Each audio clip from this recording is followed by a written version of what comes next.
2007 Chevy Tahoe LTZ, 5.3 liter flex fuel 4L60E 4x4 LTZ package. It's 07. Got 301,000 miles. And you can see right now, cold. This is a cold idle at, be generous and call it 50 psi of oil pressure, 45 psi. And here's the thing, that's with a Melling high volume oil pump that I installed 6,000 miles ago. So let's go outside, have a listen, and we'll do a little bit of background on this vehicle. All right, see how bad the sound is, and this is done. It's really windy today, so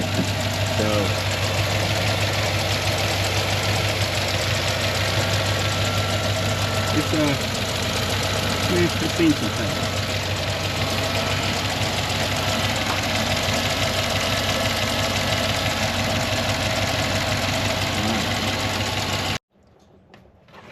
Okay, a little bit of background, some of the things that I've done with this motor since I've had it is electrical system troubleshooting, battery cable replacement, because it's good enough for who it's for. It's good enough for me. So let's see. Electrical system has been ran through, coil packs, plugs, and wires all the way around, a couple of alternators, a water pump, intake manifolds been off a couple times, knock sensors, power steering pump was a recent one, but one of the most recent things I had to do with this rig is pull this cylinder head off and replace the #1 lifter. Intake lifter was collapsed because this is the dreaded AFM, active fuel management engine. It's a 5.3 Gen 4 Vortec AFM, but it doesn't have the variable valve timing, just active fuel management. Is it a minute ago? I have been in this thing recently about. So what we're going to do is, here in my driveway, as weather permits, we're going to pull this motor out. We're going to take this motor out. We're going to do a sloppy re-ring, remain, rebuild on it, and see how much longer we can get out of it. So today's process is going to involve removing accessory drives, draining the radiator, pulling the radiator, intake, if I can get to it. I'll try to take the intake off to get this thing in a position where I can start. Then I'll go under and break the exhaust manifold bolts loose. Luckily they've been loose recently, so they shouldn't be as bad as they could be. Look at this one, that front bolt's broken. Bet my paycheck the back one's broken too. So we're going to fix that once the motor's out and on the engine stand. So hopefully, if you hang around and watch the rest of this, you'll enjoy this series of videos, or a long video. I don't know, it's going to be a pretty long one, of rebuilding a 5.3 liter on the cheap. Alright, so the first thing we're going to want to do is disconnect battery.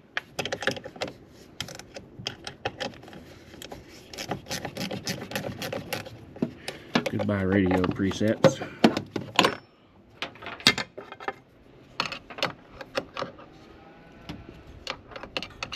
Some fool had to grab whatever Walmart had when he put this in. But if it's dumb and it works, is it really dumb? There you go. Safety first. Alright. Next, if you look down in here, because a person's already worked on this, you can actually sneak a piece of poly tubing onto this petcock on the radiator so that you can drain your coolant into a clean container. Oh, look at that. I don't know how much of this one-handed filming stuff I'm gonna be able to stand to do. Draining into my pan. Relief. Doubt this can build vacuum, but vent. Okay. Just start pulling the belt. 15 millimeter. Drain belt. Get oil out of it. Oil will probably wait till I go under the car to do. Exhaust. Manifold bolts. So yeah, the goal here, like I said, we're gonna get this motor out, run the crank through the machine shop. Based on how much the crank gets machined, we'll order the right bearing kit, remain kit from the interwebs. We're gonna put stock rings back in it. It's cast iron block. We're gonna actually just ball hone the block here in my driveway, pressure wash it, get it cleaned up, slap it all back together, sloppy rebuild.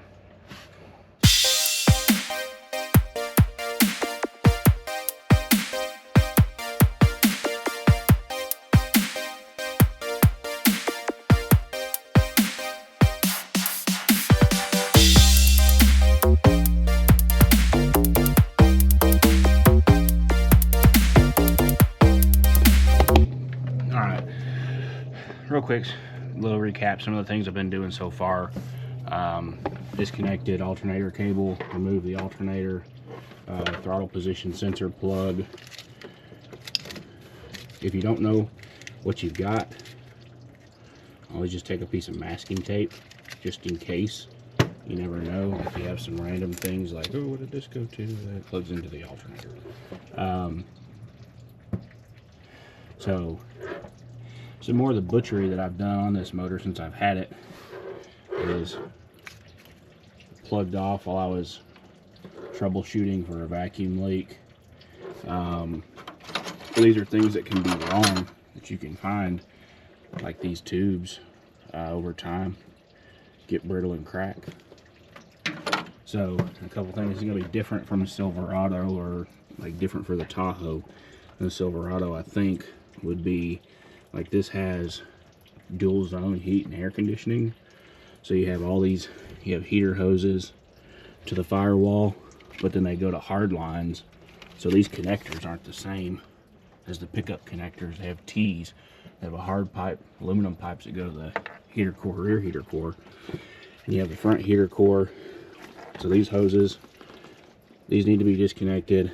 Disconnect the lower radiator hose, upper radiator hose. I'm going to disconnect them from the motor, and I'm going to attempt to pull the radiator with the hoses on. It's one less thing to disconnect. Then down here, the air conditioner, I'm trying to unbolt it and just lay it off to the side and not break the system open. And another failure that this has had in the past was transcooler lines don't go to the radiator any longer. You can actually see I've got them ran to an external radiator cooler or transmission cooler. So that's kind of where we are so far. Taking my time, just trying to pay attention. A coolant hose to disconnect here that goes has a coolant, this crossover between the heads has to come off. I will probably, I'll have to go underneath and disconnect the harness. You can actually make enough room. I'll show you how to do that. You can make enough room loosening the harness to actually snake this intake manifold in and out without totally disconnecting everything. But I probably will go ahead, pull coil packs. You can take all these off as one unit, both sides, just to try to make room for when I go to start picking the motor. Vacuum hose to the brake booster, has to be disconnected, and the fuel line should have bled the pressure out of, but I didn't.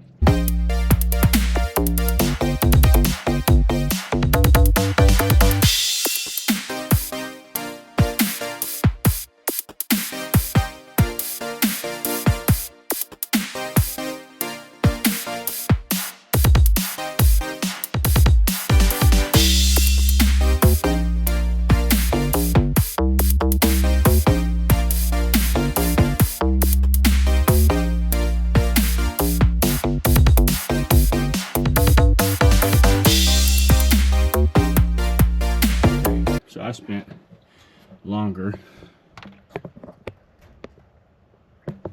than I care to admit trying to get this very back bolt of this coil pack. And it's like you start out 5 seconds in, you break a glove, and then you're just nasty for the rest of the day. I'll get cleaned up in a minute. Get this harness out of the way. Get these coils out of here. Man, I just like to thank whoever at GM decided to put the coils on that. So, start my graveyard of parts. See if it's not bad. Any chance at all. They're tight. Can I get the wires off one-handed?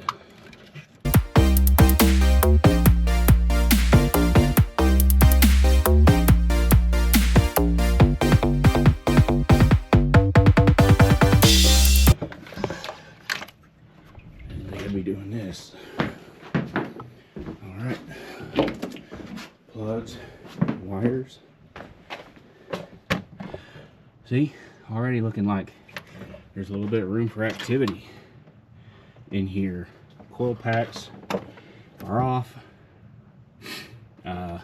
Spark plug wires off both sides.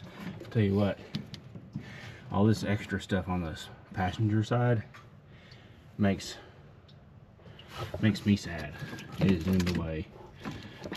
One thing that I did is I went through with a Sharpie and unnumbered my injector plugs when I did this cylinder head job, so it'll help identify where they go. I mean, there's four, but if this has been totally removed, hopefully this video I can go back and look at it and just kind of see where things went.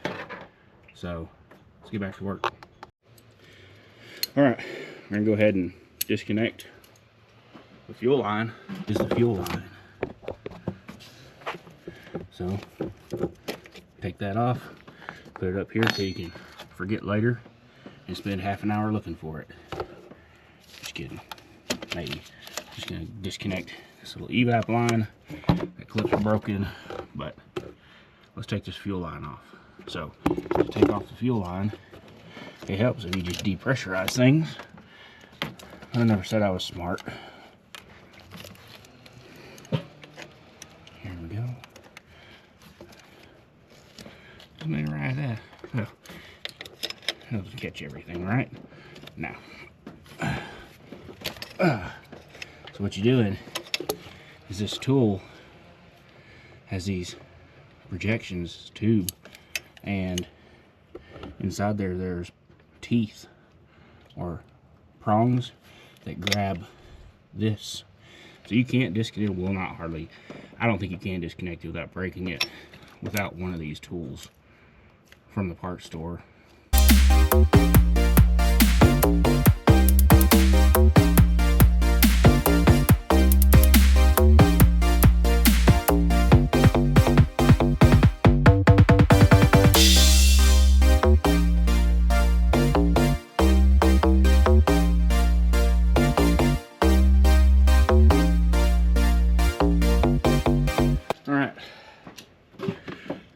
here we go. I have this intake manifold out of here. So use these pliers. What I do, actually, that held vacuum on that brake booster. It's good. Brake booster is not bad. New one, but anyways. So hoses. We'll see. See if this thing comes out. All right.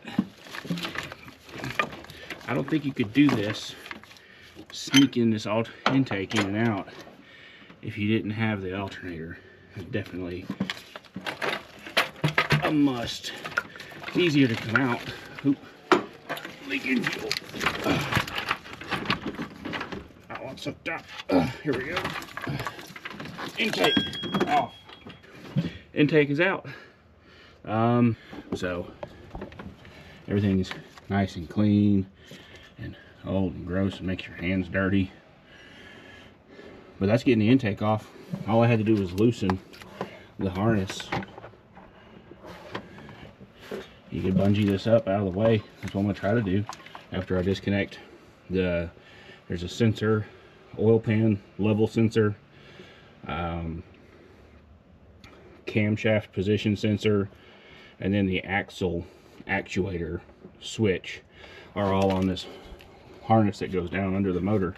So I think when I disconnect those, I can wrap this up out of the way, and hopefully that gives me room to sneak the motor out. I'm going to take all this accessory drive off with the exception of this side power steering pump. I think once I get the radiator out, I'm just going to wire it as far as I can over here out of the way next to the ECU. So, all right. One thing I'm going to say, if you don't have one of these tools, you don't know what you're missing out on. Not a very expensive one, good one to get off of Amazon. Hook this bad boy up to these clamps that everybody hates. Squeeze. That locks. And bam. Money.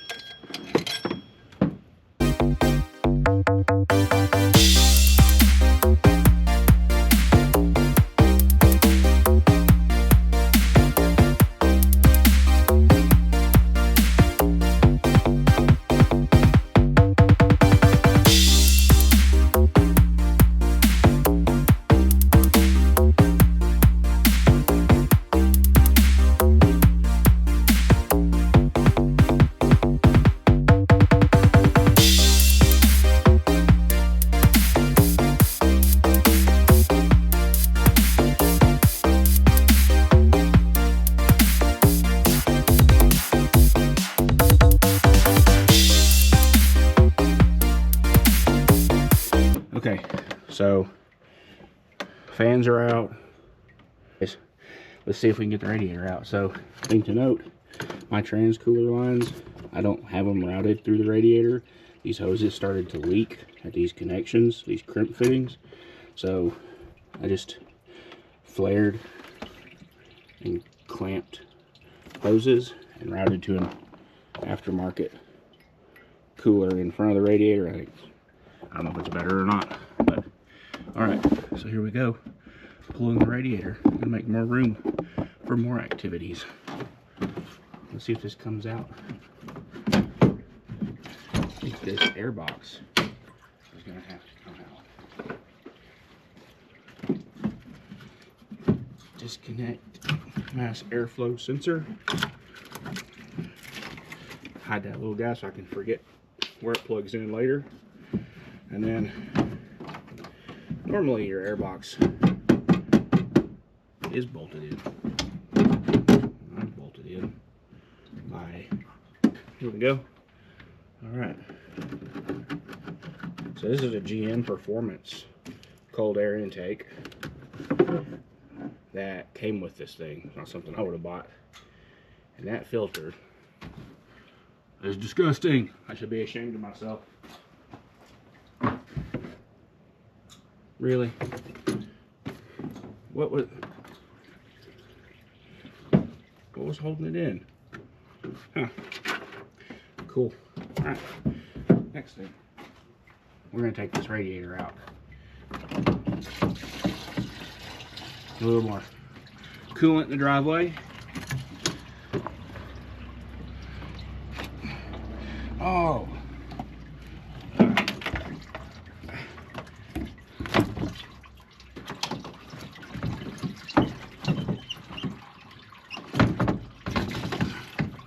Comply.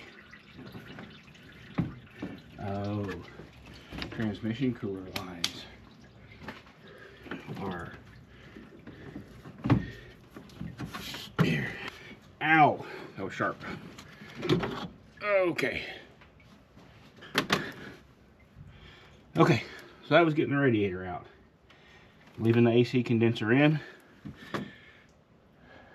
because I'm going to do everything I can not to purge the refrigerant out of the vehicle. But I will say, bonus, I found a lost pair of diagonal cutters. Ha! Alright, it's been a little bit since I got to work on this, but quick recap of where we were. That's as far as I got. I figure right now, well, before it gets dark, I'll try to get it up on jack stands because I've got some parts underneath I have to disconnect. Part of the wiring harness, camshaft position sensor, front axle actuator. I'll show you all that, and then the exhaust manifold collector bolts, driver and passenger side. Maybe take the front drive shaft down and maybe see what else has to be disconnected. I know the starter's got to come out and the torque converter bolts. So let's get back to work.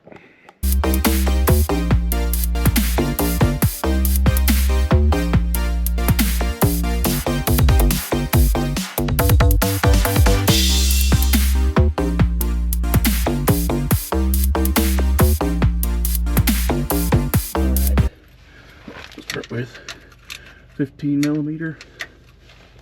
Go ahead and get the oil out of this thing.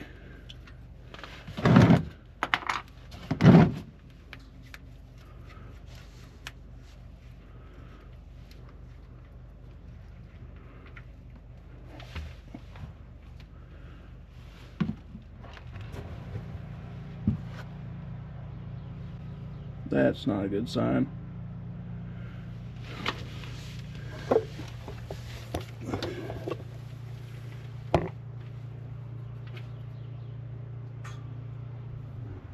That's that metal or coolant.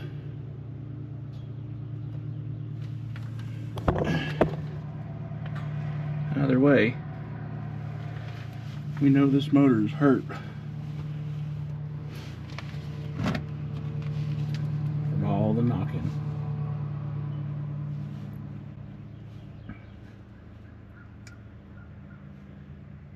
So on the underside, while that's draining, we've got to disconnect exhaust flange bolts, oil level sensor. There's a switch. You can't see it. We'll have to take the starter, take out the starter, take off this cover, and disconnect torque converter bolts. I don't think I'm going to do the front drive shaft. I'm going to try leaving it unless it's in the way of me disconnecting those exhaust manifold bolts. Some forward-thinking person slathered those in anti-seize the last time he had everything apart down here. What I'm going to do to get this thing ready to pull the motor out. Alright, so we have two 13 mils, and on the top side of the starter, like an 8 mil that holds the starter cable on. And there's the main power cable too that has to come off. What else have we got to do? While we're down here, this sensor is in the low oil level sensor. I'll have to get a pick, take that off, and then you can see where we were with motor disassemblage. Good shot of my bald spot while I'm working. I'm gonna pull starter out, and then we'll get to working on exhaust manifold collector bolts. So the ow, that was my thumb. Disconnected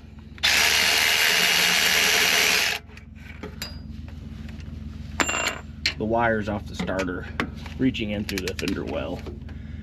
Oh, I didn't have to deal with it. Once this was loose, it fell on my face.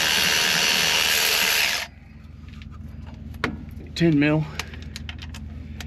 Take this little inspection cover, dust cover, whatever the heck it is.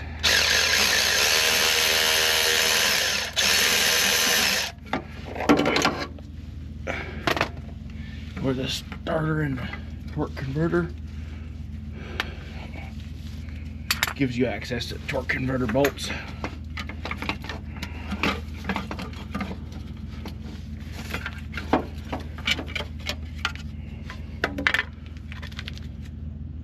Inspection cover and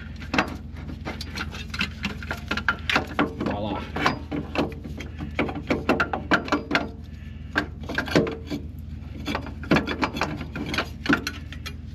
Starter motor.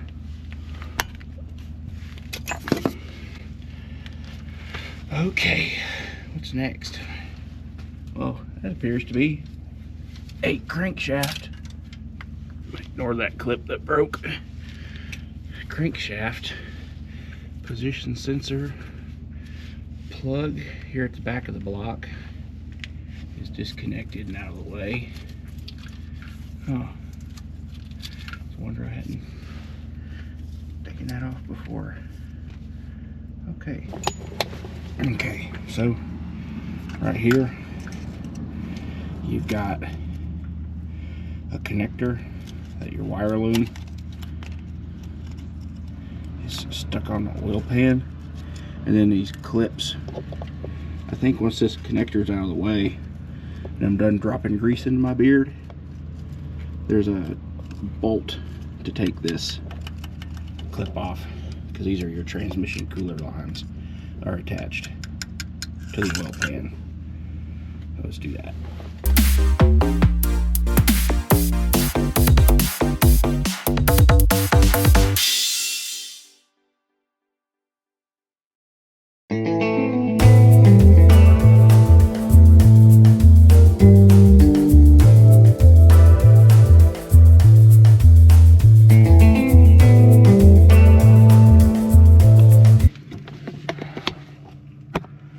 So this is a Gen 4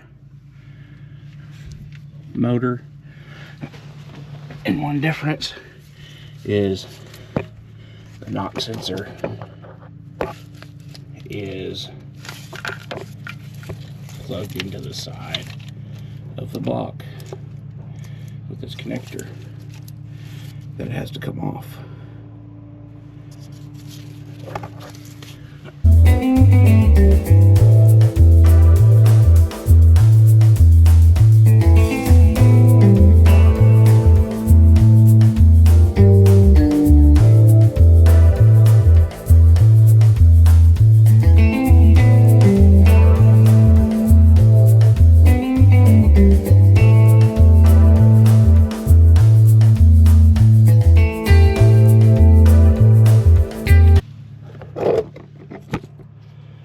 Start working on exhaust manifold bolts.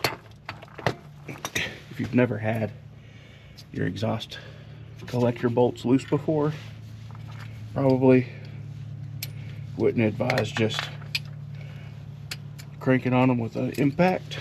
Soak them with a penetrating oil. Honestly, I really like 50/50 ATF and acetone for exhaust hardware. Seems to work really well. You need a 15mm to take these loose. Another thing, wobble attachment, deep well, 15mm wobbles work on this. Universal joints do not work for this.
And you know what? I think I'm gonna have to have a wrench to get this one through the fender well, because GM and all their infinite wisdom put the O2 sensor right in front of the bolt. No way to put a socket on that. Oh, GM, a fickle mistress.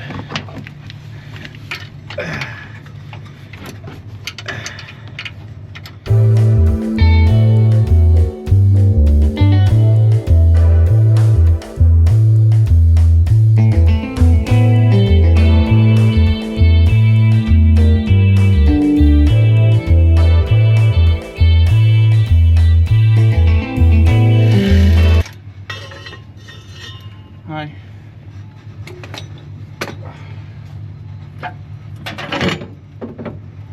Alright. Just like that. Exhaust is loosened down. Actually nice because it dropped. Thanks to that flex union. Dropped nicely out of the way. So that's good.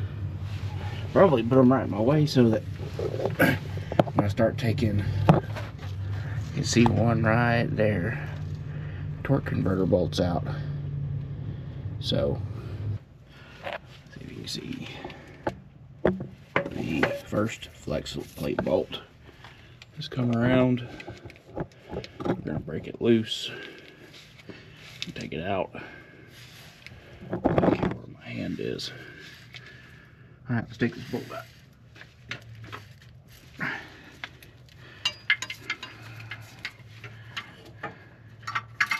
Getting so greasy.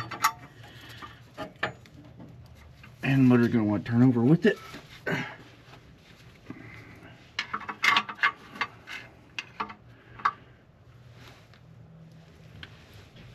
Good gravy.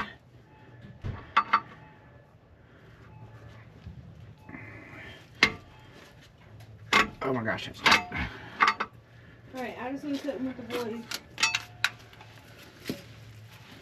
Okay. I'm gonna make this a pilot. Alright, dear. And I'll be right back. That'll work. That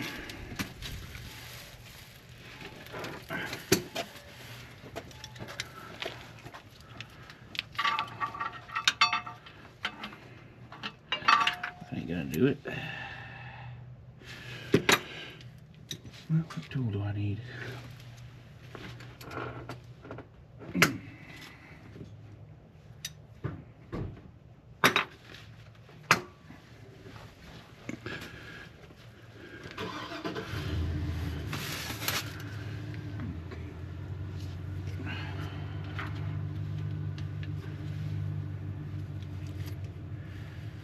I don't know who tightened these bolts up. And they're in there. Wobble socket. Take care of that.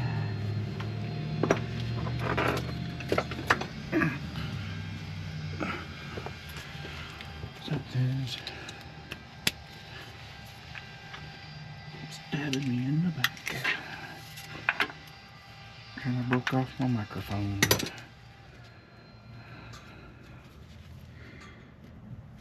Okie doke. It's taking too long.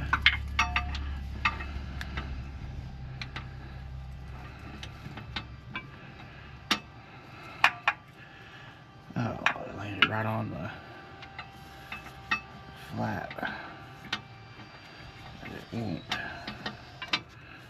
Okay.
Okay, so disconnected this bracket for the transmission cooler lines off of the oil pan.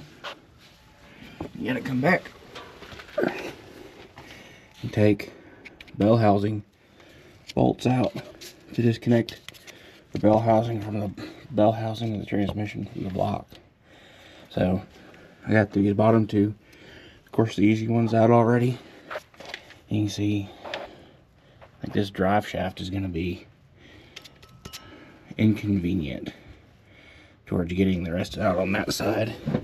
And over here, the transmission dipstick, there's a 13mm stud and then a 15mm hex head that you actually pull a stud out of the block to do that.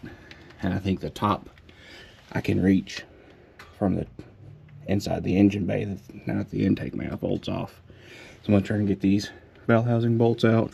We're going to get the AC compressor disconnected, and then it'll be hopefully motor mounts and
the Tahoe back on the ground.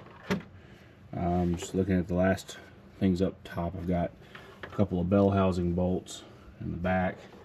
I'm gonna disconnect the power steering pump and bracket on the driver's side. I'm just gonna set it, hopefully tie it somewhere over here to the side. Got the two top bolts for the AC compressor. Got one bolt here and bolt here. I can hopefully just set the AC compressor to the side enough to not have to discharge any of the pressure from the system. Disconnect oil pressure and VLOM camshaft connector I took off while I was underneath, and then I should be able to pull this harness up to the side. I'm hoping to pull this, tie this up over here, and I should be able to clear that to take the motor in and out. So we'll do those things, and then it'll be time to drag out the engine hoist that I ordered and get this thing out of the car and onto the engine stand today.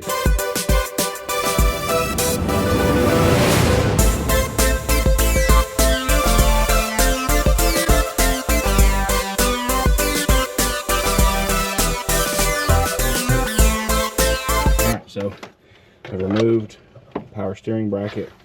Just kind of set this over here by the ECM. What I did notice down here is a stud. It has a clip that goes back here to the driver's side knock sensor. It has to be disconnected, but it also has, that was good for it.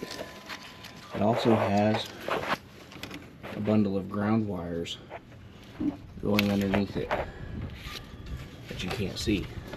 So keep that in mind when we put this back together, that there's a grounding point here on the motor that I didn't previously know was there.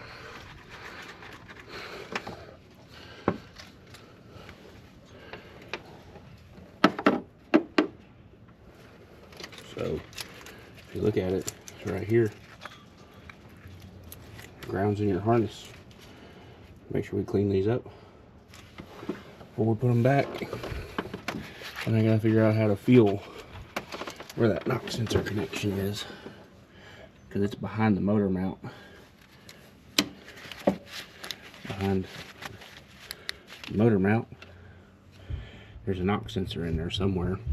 Maybe easier if I can just take this manifold off so I can get to that knock sensor to unplug it. That'd be dumb, but maybe necessary.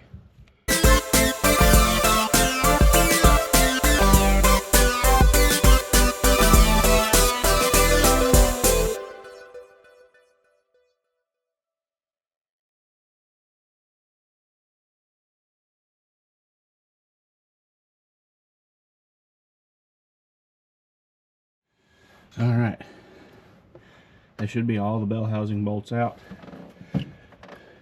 So we're about ready to throw a chain on this thing and see what else I forgot to disconnect. Get out the old ground strap tensile tester and figure out where we're going to put the chain on. Bolt the chain on this thing and try to pull it out. Alright, so it looks like I'm going to take this exhaust manifold off on this side. The front and rear bolt are broken off anyways, but really can't get down to that engine mount.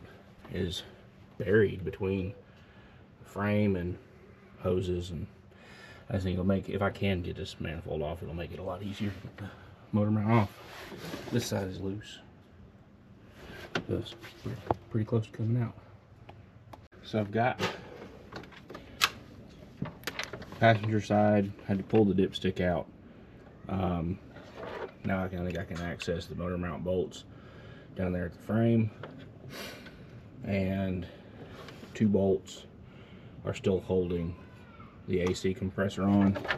Then just start tidying things up all the way, and then we're gonna hook on and see what we forgot to do. Hopefully got the chain, found a bolt in the back of that head, bolt in the front of this head. Sure, got this world's flimsiest cherry picker, and we're gonna see if we can't have some regrets. All right.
What are you guys seeing? Is that sketchy enough? Pretty sketchy.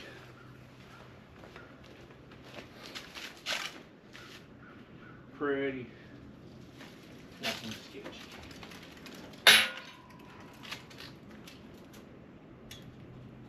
Did you hear that?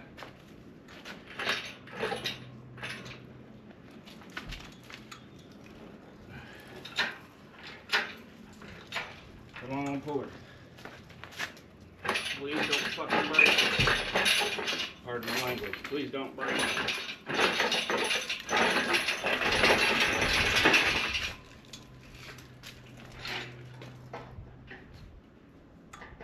Easing her down.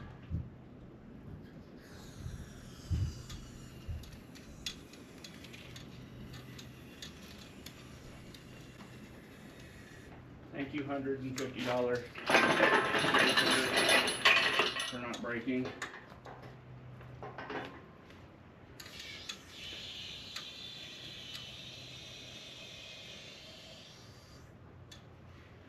Sketch.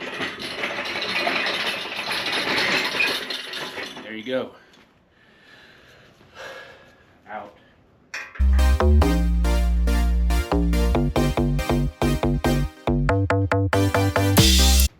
Alright. Pardon the mess. We're a success in progress around here.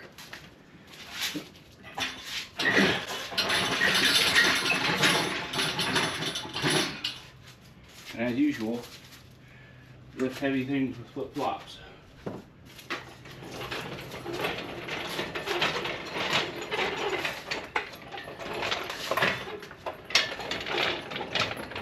Brought to you by Harbor Freight.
We're on the engine stand. Of course, now the engine stand is in the way of taking the cherry pick out of it. But we'll just have to start blowing this thing apart. Here, take a look. The engine bay. No motor. Most of the harness over here out of the way. Got a lot of spritzing. Probably get a couple cans of gunk. Gunk it. I will drag my pressure washer out. Because there's never going to be a time like right now to clean this filthy, every gasket on the motor leaking oil. Because it's a Chevy. They're good for that. Now, love it.